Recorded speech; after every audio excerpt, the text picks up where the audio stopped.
تیری عبادت کرتے ہیں, تیرے سے مدد مانگتے ہیں.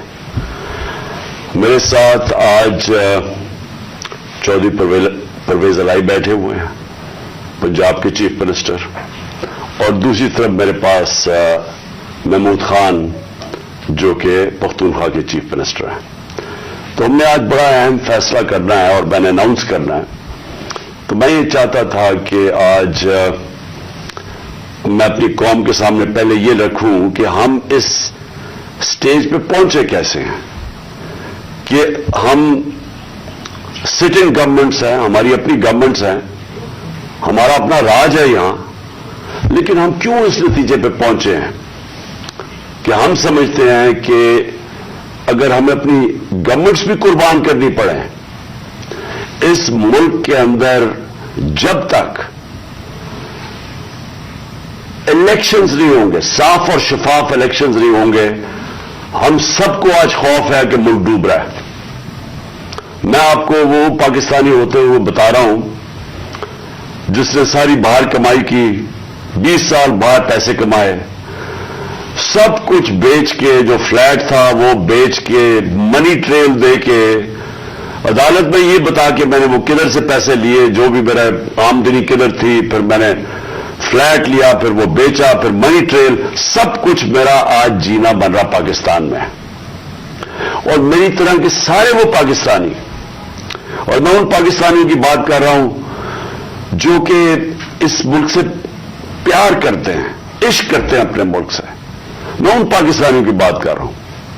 میں ان کی بات نہیں کر رہا جو چوری کر کے اس ملک کا پیسہ باہر بیچتے ہیں, جن کا سب کچھ باہر ہے, بزنسز باہر ہیں, بچے باہر ہیں, بڑے بڑے محلات باہر ہیں, یہاں کی چوری کے پیسے سے بڑے بڑے شاہانہ ان کا زندگی ہے. اور میں ان کی بات نہیں کر رہا کیونکہ ان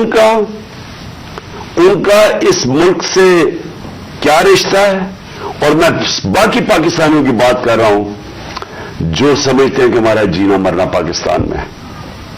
اور میں ان پاکستانی میں سے ہوں جس کو پورا موقع تھا کہ 20-25 سال باہر میں نے کرکٹ کھیلتا تھا, میری شادی بھی وہاں کی, میں پاسپورٹ لے سکتا تھا, برطانیہ کا پاسپورٹ لے سکتا تھا, لیکن یہ میرے کبھی ذہن میں یہ چیز نہیں آئی کہ میرا پاکستان کے علاوہ کوئی اور گھر ہے. تو میں آج وہ پاکستانی آج بات کر رہا ہے کہ مجھے پہلی دفعہ مجھے خوف آ رہا ہے کہ یہ جو چوروں کا ٹولہ اوپر بٹھایا گیا ہے یہ ملک کو تباہی کی طرف لے کے جا رہا ہے. میں آج کوئی پاکستان کے بزنس مین سے پوچھ لیں, کوئی انڈسٹریل سے پوچھ لیں, پاکستان کے کسانوں سے پوچھیں, پاکستان کے مزدور سے پوچھیں, جس کی آج آمدنی اور اس کا جو خرچہ ہے اس میں اب کوئی بیلنس ہی نہیں رہا. 50 سال کے بعد سب سے زیادہ مہنگائی ہوئی ہے آج پاکستان میں. آج ہماری انڈسٹری بند ہو رہی ہے, وہ انڈسٹری جو ہمارے دور میں بڑی مشکلوں سے تیسرے اور چوتھے سال میں ہم نے محنت کر کے انسینٹیوز دے کے انڈسٹری بڑھائی, جو کہ ہمارے آخری مہینے میں 26% انڈسٹریل گروتھ تھی, جو ٹوٹل انڈسٹری تھی 10.7% پہ لارج سکیل مینوفیکچرنگ پاکستان میں گرو کر رہی تھی. دولت میں اضافہ ہو رہا تھا, ہمارے ٹیکسز بڑھ رہے تھے, ریکارڈ, کیونکہ دولت میں اضافہ ہو رہا تھا, ٹیکسز میں اضافہ ہو رہا تھا, ریکارڈ ٹیکسز اکٹھے کیے, ریکارڈ ایکسپورٹس ہم نے کی. مجھے فخر ہے کہ میں نے اپنے کسانوں کی مدد کی. 4.5% پہ ہمارا زراعت کے اندر گروتھ ہوئی, اضافہ ہوا. ہماری 4 فصلیں 2 سال ریکارڈ فصلیں ہوئی پاکستان میں, تو ہم نے کسانوں کی مدد کی. آج وہ سارا جو پاکستان وہاں لے کے جا رہے تھے, آج مجھے ایک چیز بتائیں کہ پاکستان میں کسی میں بہتری ہوئی ہے. آج مایوسی کا یہ عالم ہے میرے ملک میں کہ 7.5 لاکھ پاکستانی ملک چھوڑ کے چلے گئے ہیں 7 مہینے میں. ان میں پروفیشنلز ہیں, اس ملک نے ان کے اوپر پیسہ خرچ کیا ہوا تھا. ڈاکٹرز تھے, پروفیشنلز تھے, انجینئرز تھے, اسکل ورکر, جو تنخواہ جو اسکل ورکر ہوتا ہے, 7.5 لاکھ لوگ ملک کو چھوڑ کے چلے گئے ہیں مایوسی میں. آج یہ عالم ہے. اس ملک کو آج ادھر ہم لے آئے ہیں کہ ڈاکو راج اوپر بیٹھ گیا. 30 سال سے جو لوگ لوٹ رہے تھے ان کو آ کے اوپر بٹھا دیا. میرا سوال سب سے پہلے یہ ہے کہ جب یہ ملک ترقی کر رہا تھا, ہم نے پہلے سال یہی چھوڑ کے گئے تھے, یہی شہباز شریف اور نواز شریف اس ملک کا جب دیوالیہ نکال کے گئے تھے 2018 میں, اس پاکستان کو ہم نے پہلے سنبھالا. پھر 2 سال کورونا کے باوجود جو ساری دنیا کے اندر عذاب آیا ہوا تھا, ساری دنیا کی معیشت تباہ ہوئی. آپ امریکہ کا حال دیکھیں, برطانیہ کا دیکھیں, جرمنی کا دیکھیں, ہمارے سے وہ ملک جن کے ادارے ہمارے سے بہت بہتر تھے. ہندوستان کا حال دیکھیں, اس کے اندر پاکستان وہ ملک تھا جو دنیا کے ٹاپ 3 ملکوں میں سے, ہم نے وہ بھی سنبھالا. ہماری معیشت بھی اوپر گئی, ہماری انڈسٹری بھی اوپر گئی, ہم نے بے روزگار ہونے سے لوگوں کو بچایا, ہم نے انڈسٹریز کو پیسہ دیا, انسینٹیوز دیے, ہم نے کنسٹرکشن انڈسٹری کی مدد کی تاکہ روزگار ملے لوگوں کو. ہم نے اس دور کے اندر پاکستان کا جو گروتھ ریٹ تھی, اور میں یہ چاہتا ہوں آپ سارے جو میں یہ چیزیں میں آپ کو کہہ رہا ہوں اپنے موبائل فون سے چیک کر سکتے ہیں کہ میں سچ بول رہا ہوں یا جھوٹ بول رہا ہوں. اب تو جھوٹ بولنا بڑا مشکل ہے, موبائل فون ہے, آپ گوگل کریں, آپ کے پاس 2 منٹ کے اندر سب کچھ آ جاتا ہے. تو یہ 17 سال کے بعد پاکستان کی جو دولت میں اضافہ ہوا تھا وہ 5.7% تھا ہمارے تیسرے سال کورونا کے باوجود, اور 6% تھا ہمارے چوتھے سال.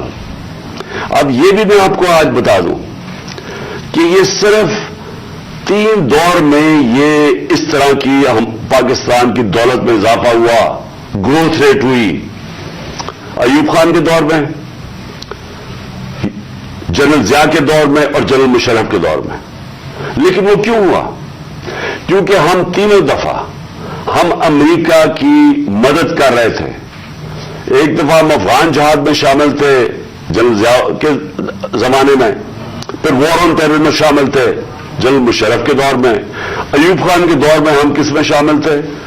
سیٹوں اور سینٹوں میں ان کے ساتھ ملے ہوئے تھے جبکہ کولڈ وار ہو رہی تھی. امریکن ڈالر آ رہے تھے پاکستان میں, تب ان کی یہ گروتھ ریٹ ہوئی تھی.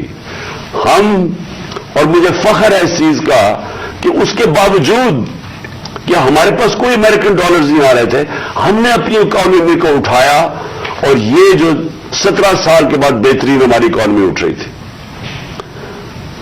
تو میرا آج سوال یہ ہے, کون ذمہ دار تھا اس رجیم چینج کا؟ آپ سارے میری آج بات غور سے سنیں. جب آپ کی معیشت بڑھ رہی تھی, کیا وجہ تھی کہ اس گورنمنٹ کو گرا کے اور ان چوروں کے ٹولوں کے اوپر بٹھایا گیا؟ کون اس کا ذمہ دار تھا؟ کون جواب دے گا کہ آج وہ اکانومی جو ہماری اوپر جا رہی تھی اس کی جگہ آج پاکستان کے وہ حالات ہیں جو باہر کی دنیا کہہ رہی ہے؟ بھولیں جو پاکستان کے اندر لوگ کیا کہہ رہے ہیں. جو باہر کی دنیا وہ کہہ رہی ہے کہ پاکستان کو اگر قرضے دیں گے تو وہ قرضے واپس کرنے کا جو ڈیفالٹ ریٹ ہے وہ 100% ہے. جب ہم تھے اقتدار میں تو 5% تھا. تو آج 100% کا مطلب کہ اگر آپ پاکستان کو قرضہ دیں گے تو 100% چانس ہے کہ پاکستان قرضہ واپس نہیں کر سکتا. اس کا مطلب کہ باہر سے نہ کوئی انویسٹمنٹ پاکستان میں آئے گی. ابھی 1 سال کے اندر, چند مہینوں بلکہ 10 مہینوں کے اندر آدھی ہو گئی ہے باہر سے انویسٹمنٹ. پچھلے سال اور اب کے مقابلے میں آدھی ہو گئی ہے. تو باہر سے انویسٹمنٹ بند ہوگی, اس کا مطلب باہر سے ڈالرز آنے بند ہو گئے انویسٹمنٹ میں. ریمیٹنسز جو بیرون ملک پاکستانیوں کی ہم نے مدد کی تھی, انہوں نے ہمارے میں اعتماد شو کیا تھا, ہم نے ان کو انسینٹیوز دیے تھے. پاکستان کی تاریخ کی سب سے زیادہ بیرون ملک پاکستانیاں ڈالرز بھیج رہے تھے. اور پھر ایکسپورٹس جو یہ نون لیگ کے دور میں 5 سال بڑی نہیں، مجھے فخر ہے کہ ہم نے ریکارڈ ایکسپورٹس 33 ارب ڈالر کی پاکستان میں ایکسپورٹس بڑھائی. اور پھر ہم نے ٹیکس کلیکشن، جو میں ابھی کہہ رہا ہوں کہ آمدنی ہوگی تو لوگوں پہ پیسہ خرچ کیا جائے گا. تو ہماری 6100 ارب روپے کی ہمارے زمانے میں ٹیکس کلیکشن تھی. آج یہ سب کچھ نیچے جا رہا ہے. انڈسٹری بند ہو رہی ہے، بے روزگاری بڑھ رہی ہے. ہمارے زمانے میں، اور زمانے کی بات کروں 7-8 مہینے پہلے، فیصلہ آباد کے اندر ٹیکسٹائل کا مزدور نہیں ملتا تھا، باہر سے لانا پڑتے تھے. ریکارڈ ٹیکسٹائل انڈسٹری کی سیل تھی. تو آج بے روزگاری بڑھ رہی ہے. 50 سال کے بعد سب سے زیادہ مہنگائی ہے. آج ہمارے ملک کا یہ حال ہے کہ نہ باہر سے کسی کو اعتماد ہے اس حکومت کے اوپر، اور 88% پاکستان کے جو انویسٹر ہیں، جو بزنس مین ہیں، انہوں نے کہا کہ ہمیں اس حکومت پہ اعتماد نہیں ہے. پوائنٹ یہ ہے آج کہ میں آخری جو اناؤنسمنٹ جو کرنے لگا ہوں، اس سے پہلے میں صرف یہ پوچھنا چاہتا ہوں، کون ہے ذمہ دار اس کا؟ کیا کوئی اس کا جواب دے گا کہ اچھی بلی گورنمنٹ چلتے ہوئے اس کو گرا کے ان چوروں کو اوپر لے آئیں؟ اور میرا اگلا سوال یہ ہے کہ اس کے بعد جو ہمارے اوپر سختیاں کی گئی، جو سوشل میڈیا پہ جو میڈیا جو ہماری حمایت کرتا تھا، کیسز کی میرے اوپر بارش ہو گئی، مجھے دہشت گردی کا کیس کروا دیا. 25 مئی کو پولیس نے جس طرح ہمارے اوپر ظلم کیا، اور جب ہم پولیس والوں سے پوچھتے تھے وہ کہتے جی ہمیں پیچھے سے آرڈر ہے. جس طرح کا ہمارے اوپر ظلم کیا گیا، میں سوال یہ پوچھتا ہوں کہ کیا ہم بھیڑ بکریاں ہیں؟ ہم کیڑے مکوڑے ہیں کہ آپ جب فیصلہ کریں پہلے آپ، اور میں نے آپ کے کانوں سے، جنرل باجوہ کے کانوں سے سنا کہ یہ کرپٹ ہے، اب آپ نے فیصلہ کیا کہ یہ ٹھیک ہو گئے ہیں، اور آپ نے فیصلہ کیا کہ جناب یہ آپ ملک کو ٹھیک کریں گے. تو کیا ہم وہ کیڑے مکوڑے ہیں کہ جدھر آپ بھیڑ بکریوں کو دھکیلیں گے ہم ادھر چلے جائیں گے؟ کیا کوئی پاکستان کا مقصد نہیں کہ پاکستان اوپر جا رہا ہے یا نیچے جا رہا ہے؟ ان کا مقصد ایک ہے، کیسے اپنا چوری کا پیسہ بچانا ہے انہوں نے. اور اس لیے یہ الیکشن نہیں کروائیں گے، اور اسی لیے ہم نے فیصلہ کیا کہ ہم الیکشن کروائیں گے. اور میں نے اپنے سارے وکیلوں سے پوچھ لیا ہے، یہ کوشش بھی کریں گے الیکشن کمیشن کے ذریعے کہ یہ کسی طرح ڈیلے ہو جائے. آئین بالکل اجازت نہیں دیتا 90 دن کے آگے. ہم نے فیصلہ کیا ہے، اور میں بڑا شکر گزار ہوں اپنے دونوں چیف منسٹرز کا کہ انہوں نے بالکل میرے ساتھ چلے ہیں، میرا ساتھ دیا ہے. ہم نے فیصلہ یہ کیا ہے کہ ہم اگلے جمعے کو، آج ہے ہفتہ، اگلے جمعے کو ہم دونوں پختونخوا کی اسمبلی ڈیزالو کر دیں گے اور پنجاب کی اسمبلی ڈیزالو کر دیں گے، اور اس کے بعد ہم الیکشن کی تیاری کریں گے. اور اس کے بعد ہماری جو 100 غالباً 23 سیٹیں ہیں اس وقت نیشنل اسمبلی میں، ہم وہاں جا کے نیشنل اسمبلی میں جا کے اسپیکر کے سامنے ہم کھڑے ہو کے کہیں گے کہ ہمارے ریزگنیشن ایکسپٹ کرو. یہ ڈرامے نہ کرو کہ چن چن کے 8 جو انہوں نے پہلے ہمارے ساتھ کیا تھا، انہوں نے بجائے ہمارے باقی ریزگنیشن ایکسپٹ کرنے کے، انہوں نے 8 سیٹیں چنی. یہ جو بڑا کرپٹ یعنی مورلی کرپٹ الیکشن کمیشن ہے، اس نے نواز شریف کے ساتھ بیٹھ کے 8 سیٹیں چنی جو ہماری سب سے کمزور سیٹیں تھیں، جن میں بڑی کم مارجن سے ہم جیتے تھے، اور جدھر پی ڈی ایم کا ووٹ دگنا تھا ہمارے سے اس الیکشن کے اندر. اب یہ عوام دیکھیں کدھر آج ایک باشعور عوام ہے، بیداری آئی ہوئی ہے ہماری قوم میں. پتہ ہوتے ہوئے کہ میں نے اسمبلی میں نہیں، میں 8 سیٹوں پہ لڑا، پتہ ہوتے ہوئے کہ میں نے اسمبلی میں نہیں جانا، اس کے باوجود میری قوم نے مجھے سارے 8 کی 8 سیٹوں پہ جتایا، 7 سیٹوں پہ جتایا. اور ایک جو کراچی کے اندر سیٹ تھی، ذرا وہاں دیکھ لے، وہ الیکشن کمیشن کو وہ دھاندلی نہیں نظر آئے گی جس طرح انہوں نے پوری اسٹیٹ مشینری استعمال کی اور ووٹ باہر پھینک دیا، اور جو ہر بار استعمال کرتا ہے. تو ہم نے یہ فیصلہ کر لیا. میں اپنی قوم کو آخر میں صرف یہ کہنا چاہتا ہوں کہ دیکھیں، مایوسی گناہ ہے. آپ مایوس ہو کے گھر بیٹھ جائیں یا آپ باہر ٹکٹ لے کے کسی اور ملک میں چلے جائیں اور کوئی نوکری مل جائے، یہ میری نظر میں یہ ایک انسان اپنی جو ڈیوٹی ہے معاشرے کو اس سے بھاگتا ہے۔ اصل آپ سب کی ڈیوٹی یہ ہے کہ ہم اب کھڑے ہوں اور ہم ان چوروں کا اور اس کرپٹ نظام کا مقابلہ کریں، اور ہم کریں الیکشن کے ذریعے، اور الیکشن کے ذریعے ان کو سبق سکھائیں آئین اور قانون کے بیچ میں رہتے ہوئے۔ میں نہیں چاہتا کہ یہاں سری لنکا جیسا سچویشن ہو کہ لوگ سڑکوں کے اوپر آ جائیں اور توڑ پھوڑ ہو۔ میں چاہتا ہوں کہ ہم الیکشن کے ذریعے ان کو شکست دیں، اور ان کو ایسی شکست دیں کہ یہ ہمیشہ کے لیے ان چوروں کا نام و نشان یہاں سے چلا جائے۔ اور وہ تب ہوگا جب آپ سب اس کو اپنی ذمہ داری لے کے نکلیں گے۔